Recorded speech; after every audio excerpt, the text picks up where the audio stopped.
दोस्तों बीबी फातिमा कोई और नहीं बल्कि अल्लाह ताला के महबूब नबी हुजूर सल्लल्लाहु अलैहि वसल्लम की बेटी थी। इनकी माँ का नाम हजरत खदीजा था जो हुजूर सल्लल्लाहु अलैहि वसल्लम की पहली बीवी थी। बीवी फातिमा को जन्नत की औरतों का सरदार कहा जाता है और ये सबसे पहली औरत होंगी जो जन्नत में अपने कदम रखेंगी। दोस्तों बीबी फातिमा के पर्दे के किस्से आपको क्या ही बताऊं। गैर महराम यानी गैर मर्दों से इनके पर्दे का आलम ये था कि उन्हें किसी ने एक झलक देखा तक नहीं था। बीबी फातिमा का निकाह हुजूर सल्लल्लाहु अलैहि वसल्लम के चाचा जात बेटे हजरत अली रजी अल्लाह ताला अन्हु से हुआ था। दोस्तों हर दिन की तरह एक और दिन आया जिस दिन सुबह सुबह फजर के वक्त हजरत फातिमा रोते हुए चक्की पीसने की तैयारी में लग गए। एक तरफ कपड़े धोने को रख दिए और एक तरफ पानी खोलने को रख दिया। इतने में हजरत अली घर में आ पहुंचे। उन्होंने घर की अजीबोगरीब हालत देखी। उन्होंने देखा कि सुबह के वक्त फातिमा रो रही हैं, आंखों से आंसू जारी हैं और हजरत अली देखते हैं एक तरफ चक्की पीसने लगी हुई है, दूसरी तरफ पानी उबल रहा है और कपड़े धोने रखे हुए हैं। इतना देखकर हजरत अली हैरानी में पड़ जाते हैं क्योंकि आज तक उन्होंने ऐसा नहीं देखा कि फातिमा रो रही हो और काम कर रही हो। हजरत अली घबरा कर अपनी बीवी फातिमा से पूछते हैं कि क्या मामला है कि तुम रो रही हो और सारी चीजें तैयार कर रही हो। इन सवालों पर हजरत फातिमा बिल्कुल खामोश रहती है, कोई भी जवाब नहीं देती। हजरत अली जैसे जैसे सवाल करते जाते वैसे वैसे बीवी फातिमा का रोना बढ़ता जाता। हजरत अली आखिर में मजबूर होकर उन्हें खुदा का वास्ता दे बैठते हैं और कहते हैं कि बताओ आखिर बात क्या है। इस पर हजरत फातिमा कहती हैं रात में मैंने एक ख्वाब देखा और उस ख्वाब में मैंने सरकारे दो आलम अपने बाबा हुजूर मोहम्मद सल्लल्लाहु अलैहि वसल्लम को देखा। मैंने देखा कि वो किसी चीज को तलाश कर रहे हैं। फातिमा ने कहा कि मैंने उनसे पूछा कि ए मेरे अब्बा जान आप कौन सी चीज तलाश कर रहे हैं, आप क्या ढूंढ रहे हैं। तो मेरे अब्बा जान ने कहा कि बेटी मैं तुझे ही तलाश कर रहा हूँ, मैं तुझे ही ढूंढ रहा हूँ। रिवायत में है कि हजरत फातिमा ये ख्वाब बताती हैं और उसके बाद बड़े ही तकलीफ से अपने शौहर अली से कहती हैं कि अली आज ये मेरा आखिरी दिन है। मेरे नबी मेरे वालिद ने मुझे बता दिया बस अब कुछ ही देर में मैं अपने रब को प्यारी होने वाली हूँ। ये सुनना ही था कि हजरत अली भी फूट फूट कर रोने लगे। हजरत अली फातिमा से रोते हुए पूछते हैं कि ए फातिमा अभी तेरे वालिद सरकारे दो आलम को दुनिया से पर्दा फरमाए 6 महीने भी नहीं गुजरे और अभी उनका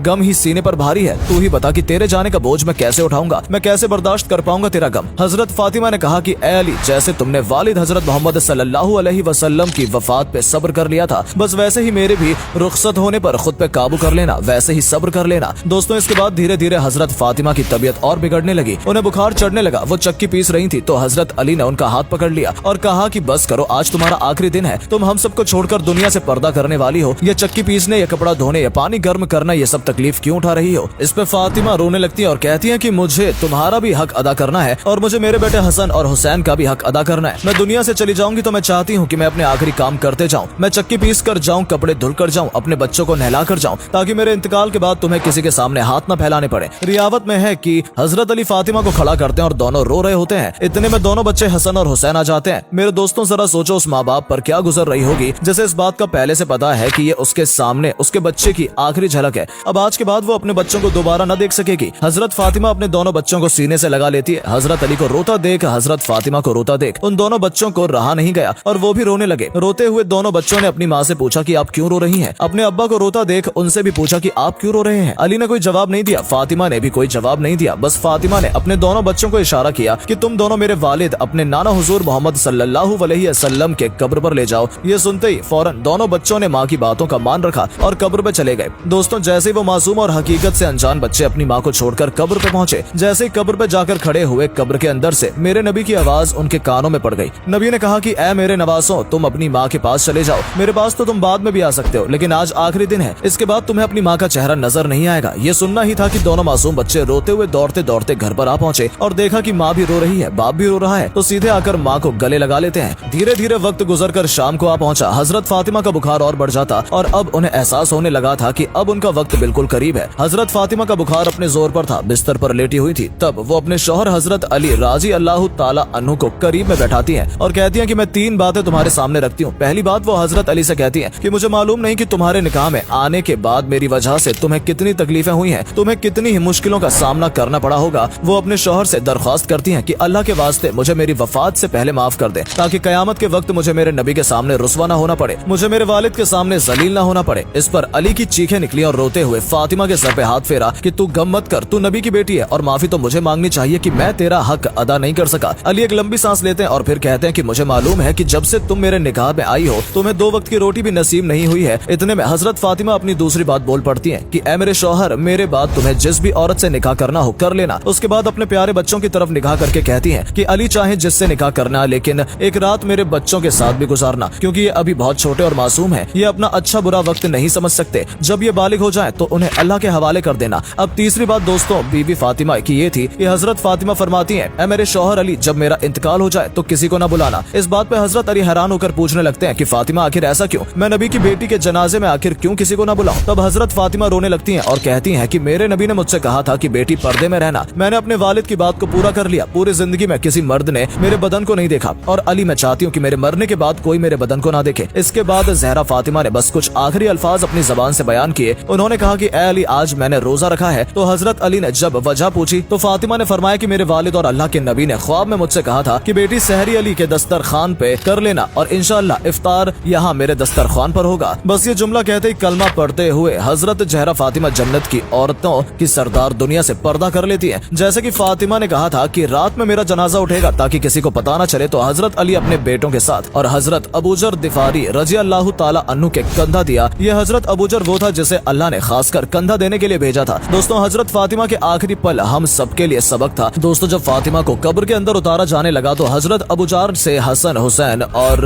अली की तलब देखी नहीं गई और वो कब्र से बोल बैठे कि ए कब्र, तुझे पता है तेरे अंदर कौन जा रहा है? रसूलुल्लाह की बेटी, अली की बीवी और हसनैन की माँ। तो दोस्तों, कब्र से जो आवाज आई वो आपके होश उड़ा देगी। दोस्तों, कब्र ने कहा कि ए अबूजर, मुझे रिश्ते खानदान मत बता, मुझे ये बता कि किसके पास कितना नेक अमल है और किसके पास कितने बुरे अमल हैं। दोस्तों, अल्लाह की कसम, ये जुमला फातिमा जहरा के लिए नहीं बल्कि हमें समझाने के लिए था ताकि हम अल्लाह की तरफ मुड़ जाएं और खौफ खाएं मौत से, नेक अमल की तरफ भागें। आज की लड़कियों से पर्दे का बोलो तो कहती हैं कि नियत अच्छी होनी चाहिए। जहाँ तक मुझे लगता है आज की किसी बहन, किसी औरत की नियत हजरत फातिमा जहरा से साफ नहीं होगी, पर पर्दे का हक उन्हें भी था। तो आपसे गुजारिश है, आप सब अल्लाह की इबादत में वक्त दें, बेशक दुनिया के लिए जिए पर इस्लाम को समझें, नमाज कायम करें ताकि आखिरत में आने वाले आवाज से महफूज रह सकें।